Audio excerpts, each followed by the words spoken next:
Hi, I'm Councilmember Amanda Edwards, and I'd like to welcome you to our first episode of the Edwards Empowerment Talks. Our Empowerment Talks are actually tied to our Community Empowerment Signature Series, where we go into the community and we look at opportunities to equip, educate, encourage, and empower our residents to be the solution in their own communities. We have hosted events to do so that ranged from hosting a town hall for seniors, our senior citizens conference, as well as 2 events for youth.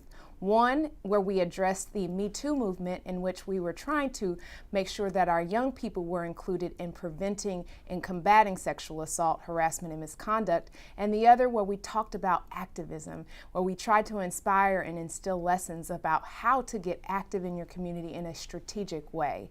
Now today, we're going to be shifting the attention and focus on how we empower people and how do we encourage them to persevere.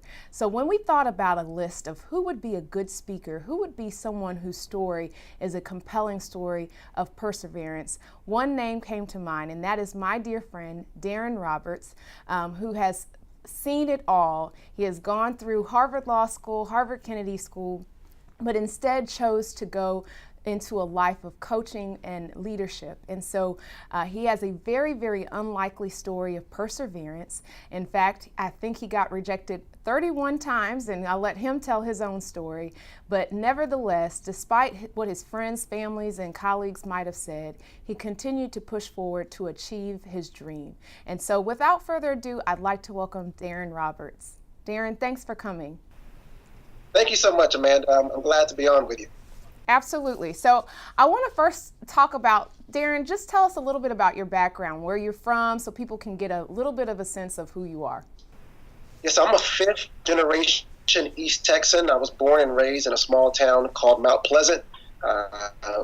Went to public schools there, graduated, and a part of the story when we talk about perseverance, what my bio won't tell you is that I was waitlisted at Harvard Law for 4 years. So after graduating from the University of Texas, I applied to Harvard Law School, was on the wait list, and that happened 4 times for me before I got a chance to be admitted. So had the good fortune to get my master's in public policy and my law degree at Harvard, and then decided that I wanted to be a football coach.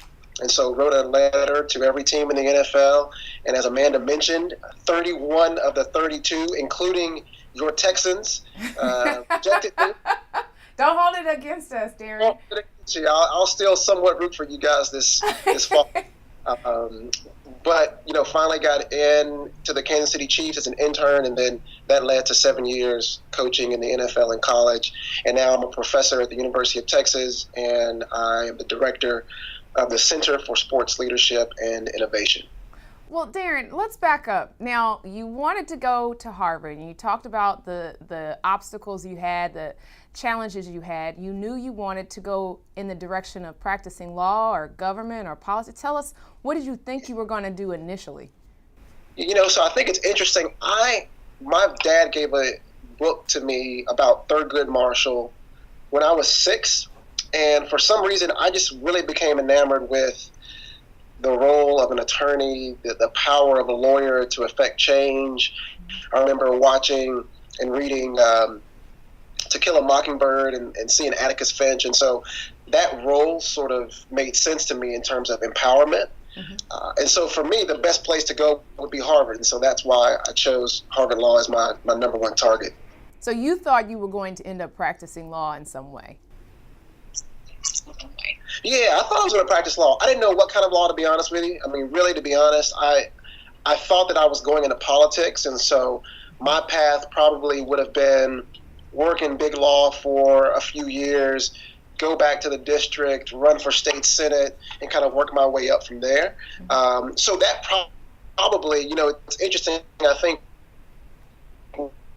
we talk with understanding what your why is. So if there's something you're striving for, what is the why behind that? And so if I'm very honest, it was probably muddy, to say the least, in terms of why I wanted to go to law school. And I think that came out when when I worked the football camp. I knew that that's really, I found a new passion, a new purpose in life.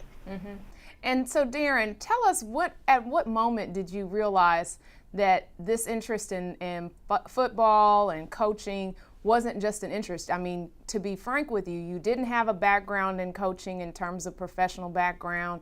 You didn't have a lot of the things that are the traditional ways that people approach a career in professional football coaching, let alone to get to the NFL. So tell us how you made the leap from having read To Kill a Mockingbird to then getting into Harvard Law School, and then making that decision that, hey, that's actually not the path for me. Something very different is, and one that might make people, shake their heads or squirm a little bit.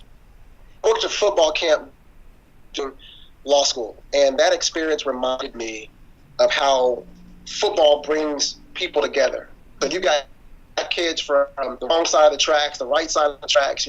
Their parents don't shop at the same grocery stores. They don't go to the same churches on Sundays, but for very brief moments on a football field. And I was at the South Carolina football camp. I just watched how these young men came together. And so for me, that was the aha moment. And then I was forced to really think about, was I going to act on it, or was I just going to continue to go down the path that I had really forged for myself? And so I think when you talk about perseverance, there's always this decision point where you have to decide, am I comfortable with the status quo, and am I going to just stay on this path, or do I have enough courage to kind of persevere and pursue the path that I really think makes more sense for me? And that's tough. Yeah, so tell us about how tough it was. What did your family say? What did your friends say? I know you and I worked together, so I know that there were some question marks about your decision, because in fact, I remember you rejecting the law firm offers that were extended to you. So I want people to hear about what resistance feels like when you are going through a pivot point in your life. I was $250,000 in debt. So I'd spent 5 years at Harvard, $50K per year. I had offers for law firms, right, that would pay me around $125,000, $130,000 a year. And I was staring down the opportunity to be an unpaid intern with the Kansas City Chiefs. So a lot of people around me were wondering, had I lost my mind? Was I giving up on the law? They thought I was throwing away 3 years of studying in law school. And for me, I thought it was interesting. One of my mentors told me that the one thing that you won't see on your diploma, right, my law school diploma, would be an expiration date. And so if there was ever a moment when I wanted to come back to the law, that I could. On the other hand, being an intern in the NFL is a very rare opportunity. And like you said, Amanda, didn't have any coaching experience, and with the exception of 4 years in high school, no playing experience. So I really felt like this was a once in a lifetime opportunity. And when you think about perseverance, you will know in your gut when it's time to pull the trigger. I think a lot of people kind of resist that, but I just felt it. And, I pushed against all of the people that were sort of dismissing my path and moved forward. So then tell me, Daron, when did you realize, were there any ever moments where you said, gee, I might have made a mistake as you were going through that process? And then tell us a little bit about once you got to the Chiefs, because I know you have a little bit of an interesting, I know a little bit more than our viewers know. So tell us a little bit of sneak peek of kind of what you went through. So I get to the Kansas City Chiefs, I'm the lowest person on the totem pole. So if players need barbecue sandwiches for lunch, my job is to go downtown and get them. If we cut a player, I took him to the airport. If we picked up a player in a trade, I picked him up from the airport. And for me, it was a world-class education in coaching, but it was also an 18-hour affair. So I would be up at 4 o'clock. I wanted to be the first person that our head coach saw when he walked through the door at 4:15. And so I slept at Arrowhead Stadium on a twin blow-up mattress. And I was up at 4 and would go to bed, on a good night, 11 or midnight. And that was a 6-month affair. So when we talk about doubt, first I think a lot of people don't really appreciate the power of doubt. Because I think if you have some doubt about your path, that at least means that you're putting the mental effort to be very intentional. So you should welcome it, right? And I would lie on my blow-up mattress and look at the ceiling of this it was an abandoned meeting room that I found that I would set up at night and think to myself, Amanda Edwards is probably making $130,000 at a law firm, and she probably had a great dinner, and all of my law school classmates, I was certain were having better times than I was. But it was just really an incredible opportunity for me to learn. And at the end of that 6-month internship, Coach Edwards gave me a full-time offer to be a football coach. So we talk about perseverance. There were a lot of nights when, a lot of days where people didn't talk to me because they were kind of skeptical. There were a lot of times when I questioned whether or not I could learn quickly enough. There was a time when I was supposed to be on the plane to play at the Houston Texans for the first game. And then at the very end, the general manager took me off of the plane manifest and said that I couldn't travel. So there were a lot of obstacles throughout that 6-month period, but I'm glad I persevered and then was able to get a full-time coaching opportunity. Well, Daron, that's really, really inspirational, and I think it's really important for people to understand that even when you do pursue that journey, that goal, after you went through those 31 rejection letters and you got that one offer, you were able to then understand that there were still challenges ahead. And I think sometimes we think when we're on this pursuit of life that even when we're pursuing our goals, that then suddenly it will be this golden pathway for us that has not a bump on the road. And I think what you've illustrated is that there are going to be bumps on the road, even when it's the road you've desired to travel. And I think that's something to keep in mind. What do you recommend people to think about or do in terms of staying motivated to pursue their dream? Tell me what you recommend for others. I think you make so many good points. And one thing I will say, if you're traveling down a road without any bumps, then you're on the wrong road, right? Say that again. I say this, right? If you're on a road without any bumps, then you're on the wrong road. And I teach about 400 students, mainly freshmen a year. And the one thing I tell them, I want to talk to your listeners as well, is continue to wage war against your status quo. So it is very easy to get comfortable with routines and schedules and ways of doing things. And you will look up and 5 years will turn into 10, will turn into 20. So I have 3 pieces of advice. First, I would say be intentional. So it is very easy for days to slip into weeks, months, and years. And you will look up and you will not have made any progress on your idea. So be very intentional about your time. Number 2, I would say seek out sponsors. And by sponsors, I mean people who are willing to leverage their credibility, to put themselves at risk for you. So to call other people and ask them to help on your behalf. You need these people in order to help sort of guide you through a lot of the obstacles and the challenges that you can avoid. So seek out sponsors on your journey. And then finally, I would say that you really have to be comfortable in the beta phase. So be comfortable with beta. And what I mean by this is you're not a finished product. There are ways that we all can get better and learn and grow. So don't be afraid when you have that idea, whether it's for a company or a product or a movement, to bring that idea out into the public space and to let people give you feedback. It doesn't have to be completely finished. You will get as much benefit from getting other people to sort of help you along that road than you will just kind of working on that on your own.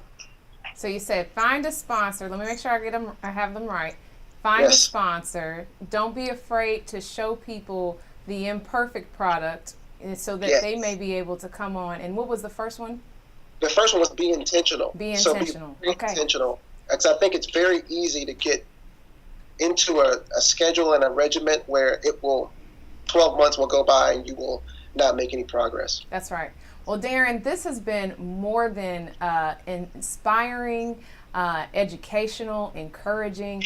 all of those really, really key pieces to helping us stay motivated. And I want to thank you, Daron, for being here with me today, being my first interview for this series that we've started. And you have not let us down in terms of inspiring and encouraging people to really be empowered to live their best life and live their passions in real time. And so I want to thank you. Can you tell the viewers out there where they can find you on social media, websites, all that good stuff? Yeah. So first, I just want to say thank you, Amanda. Watching your leadership, and especially during the period around Harvey and the way that you were able to mobilize people in the community and really uplift a lot of people during that time. I just think that's the kind of leadership we need now, and it's lacking in our country and our world. So I want to thank you for that, and also thank you for having me on the show. People, you can reach out to me. So Coach DKR. So my name is Daron K. Roberts. So Coach DKR. Reach out to me on Instagram and Twitter. I'm also on Facebook. Connect with me on LinkedIn, and I have a book called Call and Audible, which really walks through my process of going from law school into coaching. And so for people who are wanting to persevere through some of their obstacles and challenges, I hope you find the book useful. So thank you again for having me on the show. And I have read the book, Daron. Thank you for that footnote shout out. I appreciate it. I'll take that footnote. And again, thank you for inspiring people with your story and sharing your story. So often we tend to keep stories of perseverance to ourselves, and I think it's so important that people recognize that they don't have to be limited by where they are today, and really understand and appreciate that they're only limited by their own imagination and willingness to work toward those goals. And so we hope that today that our viewers were inspired and empowered to be the solution in their own lives, so that they can further elevate and promote and really encourage the community to thrive and grow. So again, thank you, Daron, for being here with us. And again, thank our viewers for tuning in to our first Edwards Empowerment Talks.